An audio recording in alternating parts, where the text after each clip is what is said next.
SS Dr. Fritz Klein believed that people with disabilities were the gangrenous appendix in the body of mankind, and that as a doctor it was his role to eliminate those with disabilities in order to preserve life.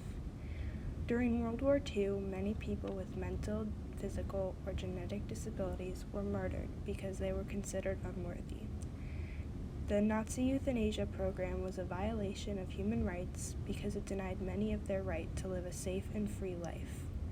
While some protested, many were not aware of the government's actions or were scared of the consequences of speaking out. The euthanasia program was put into effect by the Nazis in 1939. The inspiration for the program happened in 1931 when the family of a baby born with multiple birth defects asked the government for their support and assistance in euthanizing their child. Both parties believed in Charles Darwin's theory on natural selection and that the disabled were unworthy of life. The first case of disability-related euthanasia eventually led to many more with the full support of Hitler and his regime.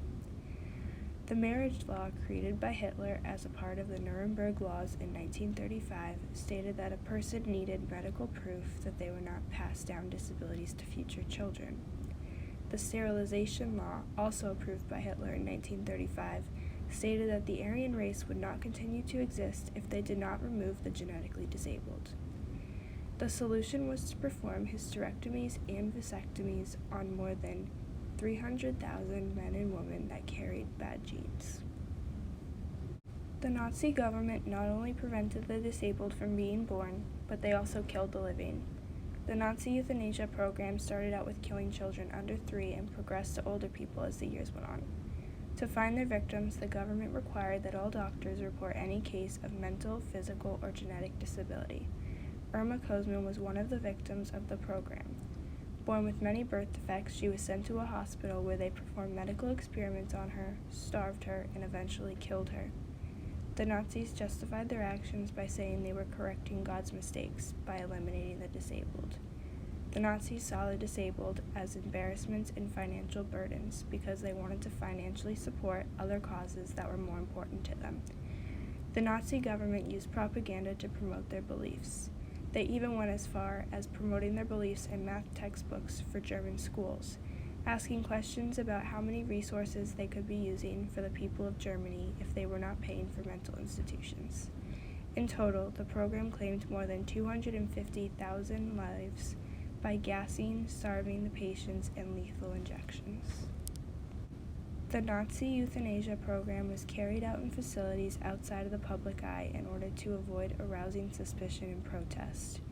This program began identifying victims in German mental institutions and later expanded to Austrian institutions as well. They disguised the purpose of the transportation buses and brought the selected patients to one of the 6 newly created killing centers. The creators of the program designed a system to determine the fate of the patients. There were questionnaires about their conditions and physical evaluations performed by 3 doctors. The 3 doctors would either write a red plus sign or a blue minus sign. If a patient got 3 plus signs, they would be killed. Doctors were always urged to kill the patients, even without medically examining them. This program continued for so long because many Germans were unaware of its existence. Parents believed that their children were getting transported for intense treatments that may or may not work. They were not allowed to visit their children, and they were sent falsified death certificates after their child was murdered. Helen Melanie was a victim of the euthanasia program who started her life as a successful high school graduate who was accepted into law school. During her time at law school, she was diagnosed with schizophrenia and was put into a treatment facility. Her condition improved, however, she was forced to stay in the hospital and was eventually gassed. Her parents were sent a death certificate that stated her death was due to a schizophrenic episode. The key to the continuation of this program was secrecy. Nazis would take the dead bodies to the crematorium, where all the evidence of their torture would be turned to ashes. Despite policies designed to keep the inhumane program a secret, eventually some German people did find out and protested to try to end it. While the Nazis usually worked with institutions that employed doctors who they trusted to keep quiet, some doctors did not. Doctors would go to bars, get drunk, and talk to people about what they did during their workday. Others found out about the program not from the doctors, but because there were inconsistencies with the process. Some families received the wrong urn from the cremation or the wrong death certificate. There were also times where the cause of death was inconsistent with the patient's medical history or illness. In addition, the townspeople living near the euthanasia centers would get suspicious because they constantly saw smoke coming out of the buildings. To ease the suspicion, the center started offering tours, trusting that their work would be supported by the townspeople and that their openness would eliminate questions. When people did find out the truth about the euthanasia program, some did not believe in murdering people with disabilities and they protested. The most prominent opposition to the program came from the Catholic Church. One priest named Clement von Galen openly opposed the program in his sermons. The Nazis did not like these protests and started to behead priests in churches nearby von Galen's parish to send a message and intimidate von Galen. Many thought that these protests helped because Hitler publicly halted the euthanasia program in 1941, but the program continued, just more covertly. Most people who worked in the Nazi euthanasia program believed that what they were doing was right, but they still took measures to deal with the mental strain of killing people. The program workers rarely felt guilt because they shared the responsibilities. It was not just one person shooting and killing someone. Teams of doctors, nurses, pediatricians, and psychiatrists believed that they did not physically kill the patients because they viewed the lethal injections and gas chambers at fault. Contrary to their beliefs, they were the ones who put the patients in the gas chamber, starved the patients, and who injected them, but in order to cope, they made excuses. In addition, many patients were referred to as dead before they were actually killed, which allowed the contributors to mentally separate themselves from the murder.